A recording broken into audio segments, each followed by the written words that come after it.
All right, this is a Hurco 2006 VM1. Has 16 tool changer with 16 tools that it holds. Runs off the Ultimax. We have a tool probe down here, and then also a Renishaw part probe. I'll bring that out here in a second. We're gonna turn it on. Back here, the power. All right, as you can see inside the power cabinet here, everything's nice and clean.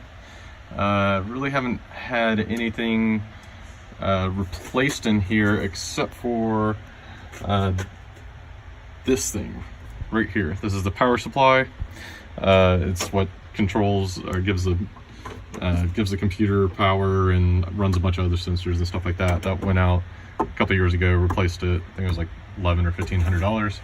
But that's about it. So it's nice and clean inside there. No oil, no moisture inside the panel here. All right, we're gonna turn on the power here.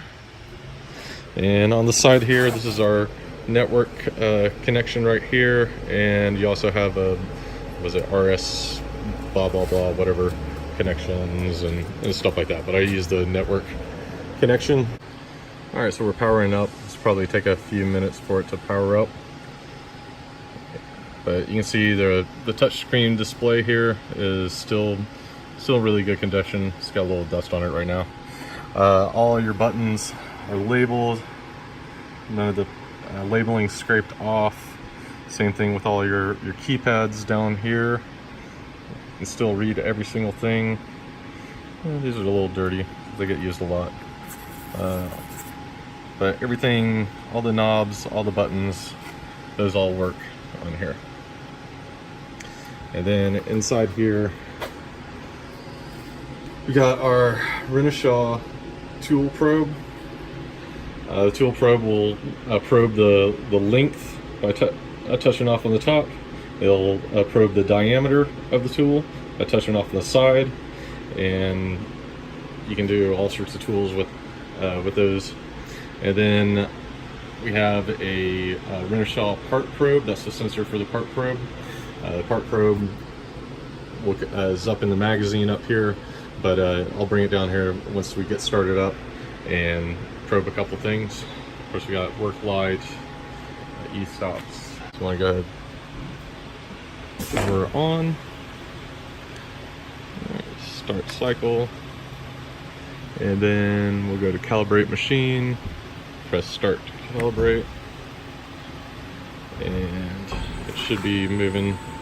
Z-axis already moved up, and now X and Y are moving into home position. And after this is done, it'll index the tool changer. So it just takes a second. And let's just grease on top of there. Try put some grease on there, keep it from getting too oxidized. All right, so now hit start cycle again, and you'll see the magazine move up there. Should be done. All right, so let's go ahead. Let's get the part probe. See, in this machine is 98. Gotta hit start cycle. So now that's the Renishaw tool probe. And this just has a little ruby tip on it right there. And you can touch off on your X, Y, and Z positions with this. So if I've got, a part that's sitting inside here, I can put it pretty much just about any orientation right now. So let's say this aluminum block is inside of here. I could run a part probing cycle for a skewed piece of material. Even though this is a squared up block, I can touch off here, and that'll give me, it'll reorient the machine. So my X and Y will be the same as this block is. And of course, Z's always going to be the same. But you don't have to sit there and try to make sure that the parts perfectly indicated or true to the machine. You can run a skew cycle and have it just about any position on the work. Retract. See that one? Let's go 0, enter, audio, start, and back into the machine. And this up here is just dried up coolant from the machine. That's not really rust, it's just coolant. But yeah, you can scrape all that off or get it off. Let's see. This machine does have coolant up here, and then it has a little hand hose that you can wash off with. It does not have through spindle coolant or through tool coolant. It's just these two right here. So let's go back over to the machine here. This machine has both non-conversational and conversational capabilities. So if I want to go to, let's see here, if I want to go to non-conversational and go to menu, and then I want to go to change editor. Yes, we're going to change the editor to non-conversational, or we're going to go to that, and then we're going to retain our part and everything. There we go. All right, so now we're in the conversational mode. From there, we can give the part, give our program a name. So we'll just give that 5, enter, inch, part setup. I can zero out the machine if I need to. Tool setup. I can go into each one of these tools. I think it's like 100 tools, or maybe that it keeps in the memory, and I can change, the type of tool to a tap. Let's call that half. So yeah, there'll be like a half 13 tap right there. And then let's see. Let's go back to input. Let's go to part programming. Let's see here, milling, circle holes, which will give you drilling operations, tapping operations, boring and reaming operations, back spot face. I've never really used that one, at least not in this conversational mode. On the drilling, we can do a center drill, counter bore, spot, countersinks, gun drills. There's a lot of different stuff saved in there for that. Let's go ahead and go back. Programming, insert operation. So then we can do tapping operations. You can just do a regular tap. It'll run straight down the hole and tap the whole hole, or however you have it set. Or you can do a rigid with like pecking, to where you go down and you can peck. What's it called? Down like 100 thou, or however far you want to go down at the time. The rigid tapping, you don't have to have a floating collet. You can just have a regular tap in whatever holder you have, and you can use the rigid tapping that way. See, milling, you do lines and arcs, circles, frame, facing, ellipse, lettering. Okay, this is a non-conversational mode.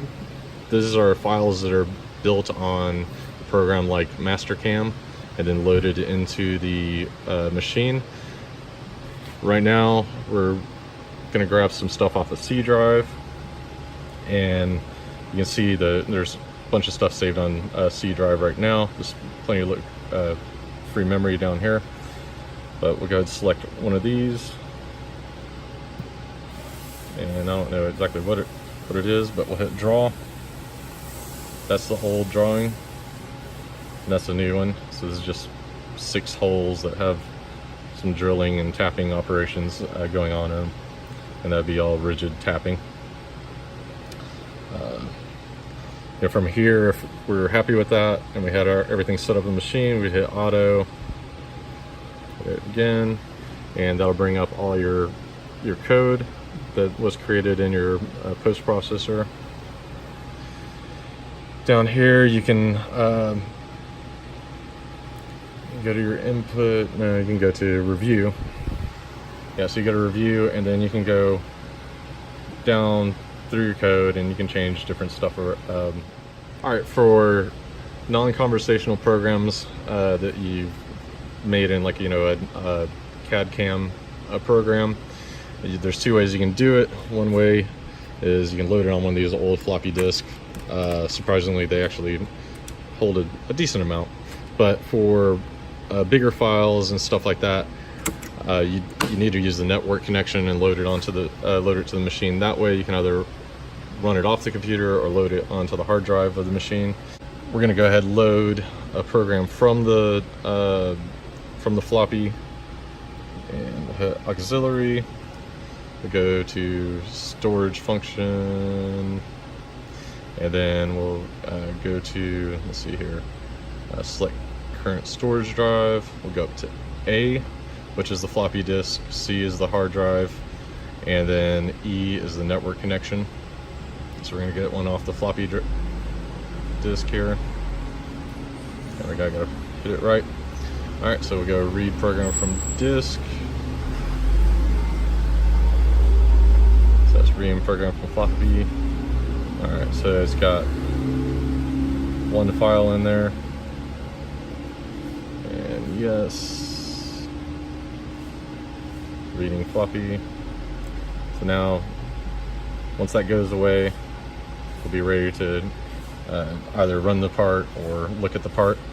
So now we'll go ahead and go to draw and see exactly what the part was. That was the previous part that we were looking at. That's the new part.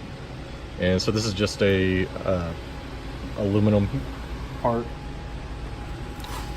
You can see this is the same part, except for this one's reversed. But you can see it's basically the same. You can see all the tool paths.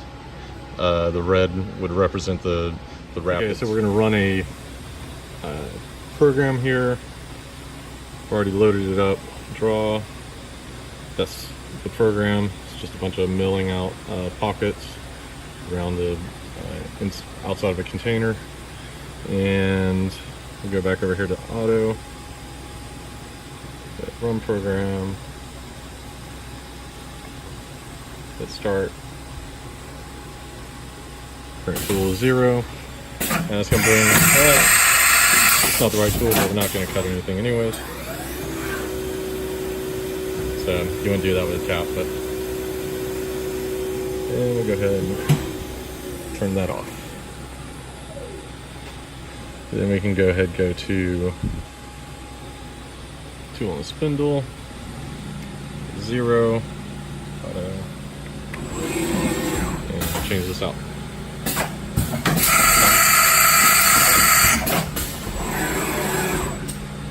Okay, we'll go to auxiliary menu, and we'll go up to system configuration. Let's see here, display software configuration. So we have probing, that's the parts, the tools, DXF reader, rigid tapping, UltiNet, which is I believe that's the network connection to transfer from your FTP server, advanced velocity control, more part probing, tool probing, floppy drive, graphics, whatever, updated graphics, extended memory. Underneath the control panel you have your auto oiler and all your air gauges and everything. Shot tool probe. You see we never ran a tool into the bed here. Alright, and here's a video of the tool cart